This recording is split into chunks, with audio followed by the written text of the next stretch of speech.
There was a story this morning on The Ringer, and I clicked on it because it directly related to the Phoenix Suns. And the headline of the story was, is the NBA's second apron preventing a mess or creating one? And it was a long story about and most of it, if you're a semi-educated Suns fan, you're aware of the second apron, the fact that the Suns are over the second apron, and how it's going to make things difficult when free agency starts on Sunday because there's just not much the Phoenix Suns can do.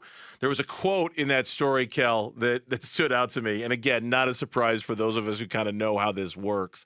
One rival team executive on the Suns said, quote, "They are as hosed as you can be for a team with two of the best players in the league," close quote. And I think about that quote because on Sunday at 3 o'clock, free agency in the NBA begins. And legal tampering, call it whatever you want, but at that point you can begin negotiating and you can actually reach agreements. Now, we've talked earlier in the show, we think the Suns will be busy, but it's going to be a limited busy because there's just only so much they can do. We're like Royce O'Neal deal. You're 48 hours away now. I know, it's time to get going. Tick tock, yeah. right? Like when we mapped out the show today, and I'll say it now, we deliberately kept a segment open. Yeah. And part of me was thinking, something's got to happen with Royce O'Neal before Sunday at 3 o'clock. Let's leave a segment open just in case something comes down with Royce O'Neal because we think it might. But not the rest of the league. I don't make it sound like everyone's going to have this feeding frenzy coming up on Sunday because other teams are limited too. But the Phoenix Suns are going to have to a certain extent, going to have to sit back and watch some of the other teams have a little fun on Sunday because there's just not a whole lot of fun the Suns can have when free agency opens because of this tax apron, right?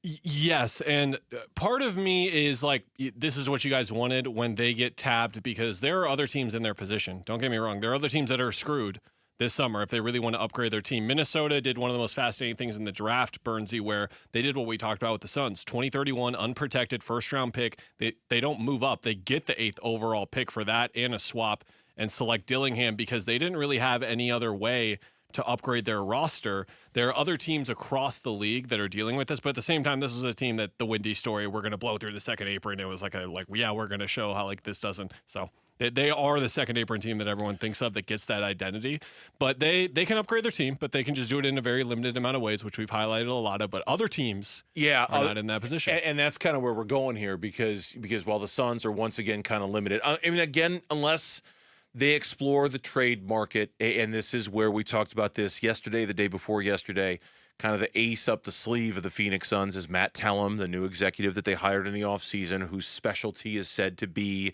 very creative ways of looking at the cap and working things and maneuvering things, and perhaps he's got something kind of really cool up his sleeve when it comes to how the Suns are going to approach this.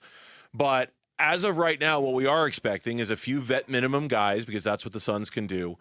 And then sitting, watching, waiting, and holding our breath to a certain extent see which Western Conference team or teams are going to be the one who does the thing that makes you go, ugh. And I'm going to start here just because I know there's been a lot of conversation about him and them today. I want to start with Paul George and the LA Clippers specifically and trying to figure out how much should we fear them depending on what happens with Paul George, because it seems like that's really the swing point for the start of the offseason, isn't it, what happens with him? Yes, you know my rule with the Clippers. I'm not fearing them in any way, even if Paul George is back, but they are a team where if you do still fear them, if Paul George leaves, you can now take them a lot less seriously because it's not like they have the capabilities to bring in someone to replace a Paul George. The team that got speculated about a bit, and then there was some pushback, like Philly might not do it, is the 76ers because they're the team with a projected room, according to Bobby Marks, of $53 million in cap room, and they've got Embiid and Maxey to build around. But that's the first sort of domino we're waiting for here. Does Paul George go into his player option and sign a big-time extension, or does he decline that player option and become a free agent? He's sort of one of the guys that we're waiting for. But let me set the table here for you, Burnsy. You've got a handful of teams that are either slightly above the Suns, definitively below the Suns, or right around the Suns range in the West, where depending on if they get involved in this trade market, which is going to be busy, they could move up a lot. OKC, 11 tradable first-round picks and 7 tradable swaps.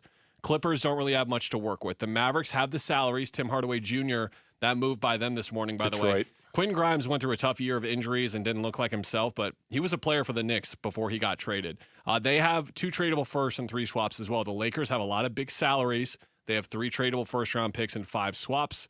The Warriors, we mentioned the Chris Paul angle earlier, 2 firsts, 6 swaps they can move. And then the Kings have some salaries, Harrison Barnes, Kevin Huerter, 3 firsts, 5 swaps. Which team there gave you the heebie-jeebies for Easy, me? OKC. And why? Because they are. It's them in Minnesota at the top, and you think they become even more of because I think they have one of the smartest basketball executives in the free world, and he's just a guy. He's kind of like. I'm trying to think of the GM back in the heyday, like back in his heyday. If you did a deal with Bill Belichick of the New England Patriots, what are you doing? You were getting screwed. If you're doing a baseball trade right now at the Tampa Bay Rays, what are you doing? You're getting screwed. There's just some teams that you just don't mess with them. He knows more than you do. They know more than you do. They've got a crystal ball you don't.